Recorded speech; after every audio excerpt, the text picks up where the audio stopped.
चुनावी चौसर आप देख रहे हैं, आपके साथ मैं हूं पुनीत मिश्रा। एमपी में गृह मंत्री अमित शाह थे। ताबड़तोड़ चुनावी दौरे उन्होंने किए। मंडला में पुलिस लाइन ग्राउंड में चुनावी सभा को संबोधित किया और इस दौरान मंच से कांग्रेस को चेताया और कहा कि कांग्रेस पार्टी आज भी कहती है कि धारा 370 हटाकर क्या करना था, लेकिन आज कांग्रेस पार्टी को कह देना चाहता हूं कि कभी भी भूल से भी धारा 370 को हाथ नहीं लगाना, क्योंकि ये जनता का फैसला है। इसके बाद अमित शाह कटनी पहुंचे थे। इस दौरान कहा कि इस बार रामलला का जन्मदिन टेंट में नहीं बल्कि भव्य मंदिर में मनेगा।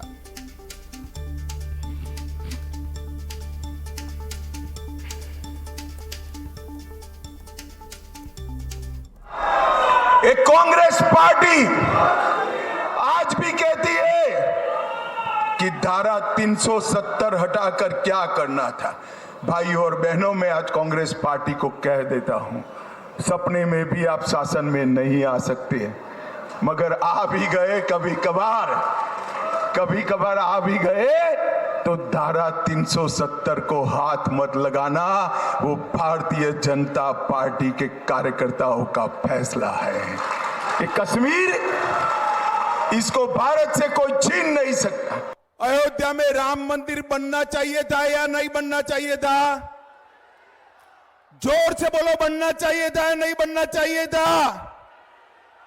70 साल से एक कांग्रेस पार्टी राम मंदिर के मुद्दे को लटका रही थी, भटका रही थी, अटका रही थी। मोदी जी ने 5 ही साल में जजमेंट भी लाया, भूमि पूजन भी किया और 22 जनवरी को रामलला को प्राण प्रतिष्ठा कर कर अपने मंदिर में विराजित किया। 17 तारीख को रामनवमी है।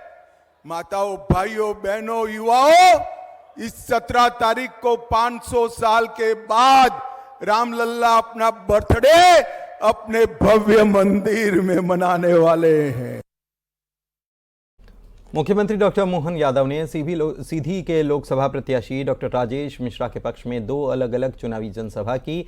इस मौके पर कैबिनेट मंत्री प्रहलाद पटेल समेत कई लोग मौजूद रहे। मुख्यमंत्री ने कहा कि मोदी जी के पहले तैनात सैनिकों का दुश्मन सर काट कर ले जाकर फुटबॉल खेलते थे, लेकिन उसकी खोज खबर लेने वाला कोई नहीं रहता था। सरकार भी उनसे बदला लेने से डरती थी।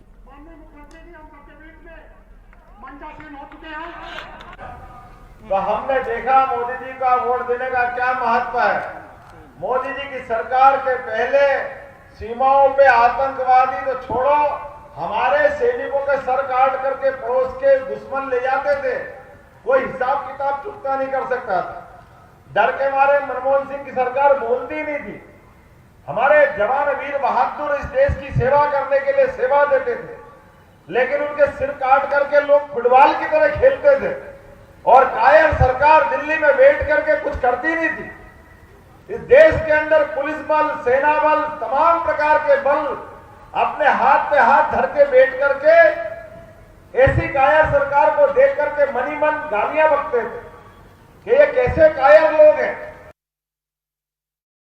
रक्षा मंत्री राजनाथ सिंह सतना पहुंचे। नाकौद में चुनावी सभा की और कांग्रेस पर जमकर हमला बोला। भारतीय जनता पार्टी 24 कैरेट की सोना है बहनों भाइयों, 24 कैरेट की सोना। मैं यह दावा नहीं करना चाहता कि भारतीय जनता पार्टी में सारे लोग दूध के धोए हुए, लेकिन इतनी बात मैं दावे के साथ कह सकता हूं, भारतीय जनता पार्टी से हिंदुस्तान की एक ऐसी राजनीतिक पार्टी है, जब भी चुनाव आता है अपने घोषणा पत्रों में जो भी वादे करती है, वह भारतीय जनता पार्टी अक्षरशः अपने वादों को पूरा करती है बहनों भाइयों। अब यह जंग लगा हुआ लोहा है। 50 वर्षों तक इन्होंने हिंदुस्तान में अखंड हुकूमत की है। क्या भारत को शिखर तक नहीं ले जाया जा सकता था? सतना के नागौद में केंद्रीय रक्षा मंत्री की आम सभा में कांग्रेस और सपा के कई नेता बीजेपी के पाले में शामिल हुए और बीजेपी को जीत दिलाने की शपथ ली। हमारी श्रीमती ओम माला सिंह जी आज भारतीय जनता पार्टी के परिवार में भाजपा की सदस्यता ले रहे हैं, भाजपा परिवार में सम्मिलित हो रहे हैं। हमारी श्रीमती ओम माला सिंह जी आज भारतीय जनता पार्टी के परिवार में छतरपुर पहुंचे बीजेपी के प्रदेश अध्यक्ष वीडी शर्मा ने कांग्रेस पर भी तंज कसा और बीजेपी के ज्वाइनिंग अभियान की उन्होंने तारीफ करते हुए दिग्विजय सिंह के द्वारा हाथ खोलकर दुआ करने के मामले पर प्रहार किया। चंद्रशेखर तिवारी जी और यहाँ के सभी जनपद के सदस्य, कई सरपंच आज छतरपुर में उन्होंने ज्वाइनिंग किया है, लेकिन भारतीय जनता पार्टी ने मध्य प्रदेश के अंदर हर बूथ पर एक दिन में 4.5 लाख से ऊपर 4,85,000 लोगों ने ज्वाइनिंग किया। ये इतिहास है देश के अंदर। अमित शाह जी का दौरा था, कितना फायदा मिलेगा? क्या आज अमित शाह जी का दौरा ऐतिहासिक दौरा हुआ है और जो उमड़ा जनसैलाब था खजुराहो लोकसभा में, विजय राघवन के बरही में जो सभा थी और जनता का उत्साह था, जनता की उमंग थी, वो ये साबित करती है कि इस बार खजुराहो लोकसभा में भारत का इतिहास, यहाँ की जनता का आशीर्वाद मिलकर के बनेगा और कार्यकर्ता की अथक मेहनत से बनेगा। दिग्विजय सिंह दुआ करते नजर आए हैं आज। दिग्विजय सिंह का मूल चरित्र यही है, अब वो दुआ करें या कुछ भी करें। जब जम्मू कश्मीर के अंदर फारूक अब्दुल्ला राम के भजन गाने लग गए दिग्विजय सिंह जी, ये मोदी का नेतृत्व है। जम्मू कश्मीर के अंदर फारूक अब्दुल्ला राम के भजन गा रहे थे और तुम दुआएं कर रहे हो। तो देखिए हमारे साथ भारतीय जनता पार्टी के प्रदेश अध्यक्ष वीडी शर्मा जी। सियासत के पिच पर बीजेपी एक टारगेट लेकर उतरी है। टारगेट 400 पार वाला है, मतलब कि इस बार बीजेपी का इरादा कुछ और है। अब ऐसे में इस टारगेट को अचीव करने के लिए बीजेपी को वोट प्रतिशत बढ़ाना होगा। बीजेपी उस रणनीति पर काम कर रही है जिसके सहारे 10% वोट 2019 के मुकाबले ज्यादा आ जाएं। लेकिन कांग्रेस वाले तो बस एक ही राग लेकर बैठे हैं, वो है ईवीएम वाला। वो ये नहीं मानते कि जो रिजल्ट आ रहे हैं वो जनता के द्वारा दिए गए हैं, बल्कि वो ये मानते हैं कि ये सब ईवीएम का उलटफेर है। अब क्या बीजेपी कांग्रेस के आरोपों के बीच अपने टारगेट को अचीव करने में कामयाब हो पाएगी? क्या सियासी गणित है? देखिए रिपोर्ट।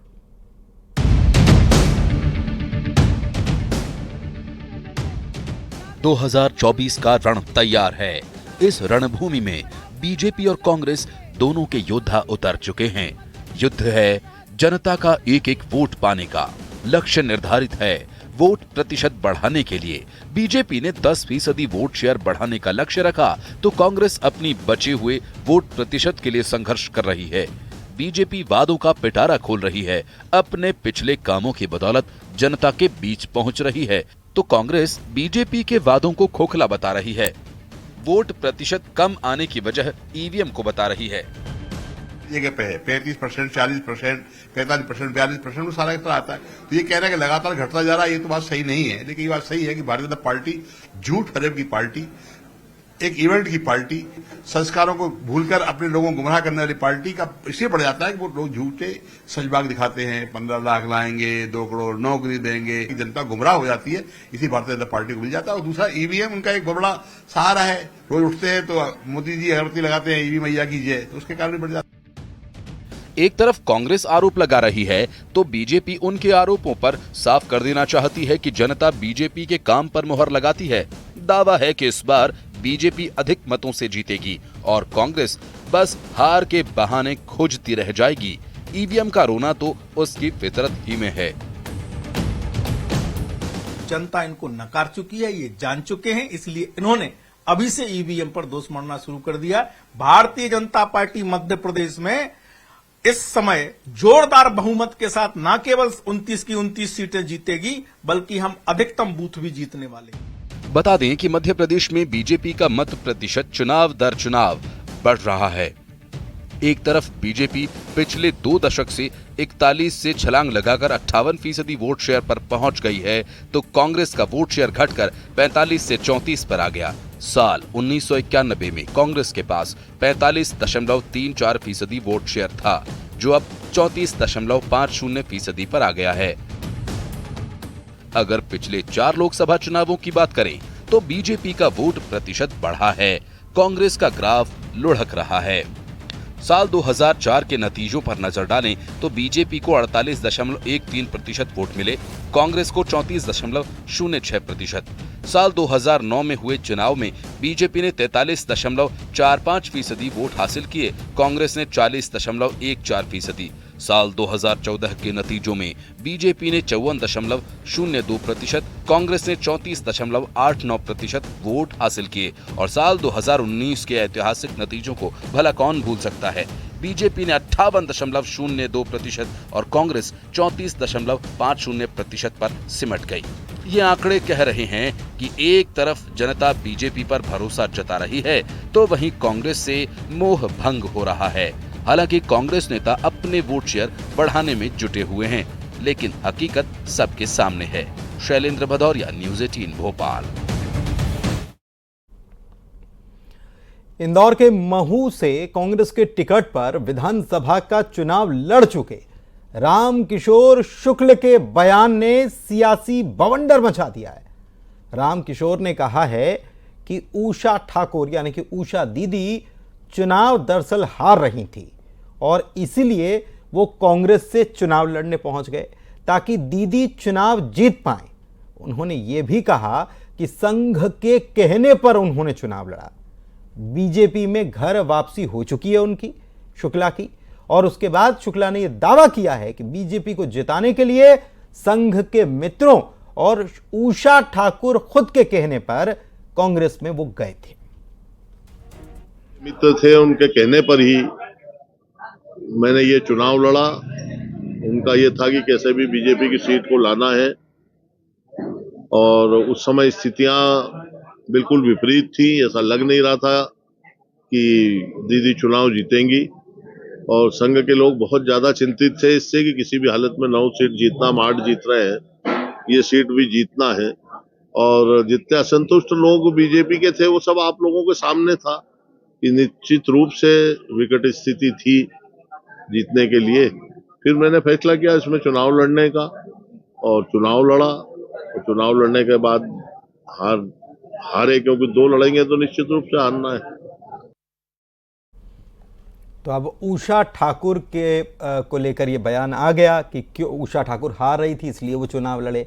तो जाहिर सी बात है कि उषा ठाकुर का पक्ष भी सामने आना था। उषा ठाकुर उनके बयान पर कह रही हैं कि रामकिशोर शुक्ल के पास कोई दायित्व ही नहीं था, जिसकी वजह से वो बहुत दुखी और व्यथित थे। चुनाव के पहले मेरे पास आए और रोए भी। बयान के बाद हमलावर हुई कांग्रेस रामकिशोर शुक्ल को आस्तीन का सांप बताने लगी है।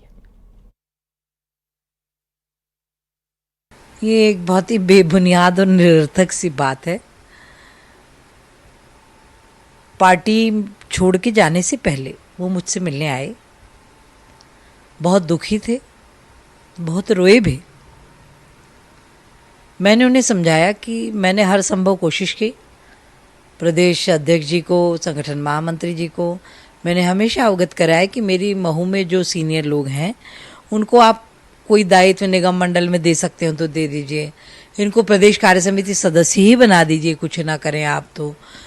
पर कुछ हो नहीं पाया। बयान तो यही सिद्ध करता है कि कांग्रेस से धोखा करना अपनी जगह है, लेकिन भारतीय जनता पार्टी का सच उजागर कर कर वापस भारतीय जनता पार्टी में जाना, यानी आरएसएस का वो कड़वा सत्य प्रदेश की जनता के सामने रखा है।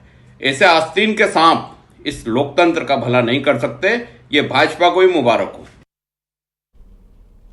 वक्त एक ब्रेक का है।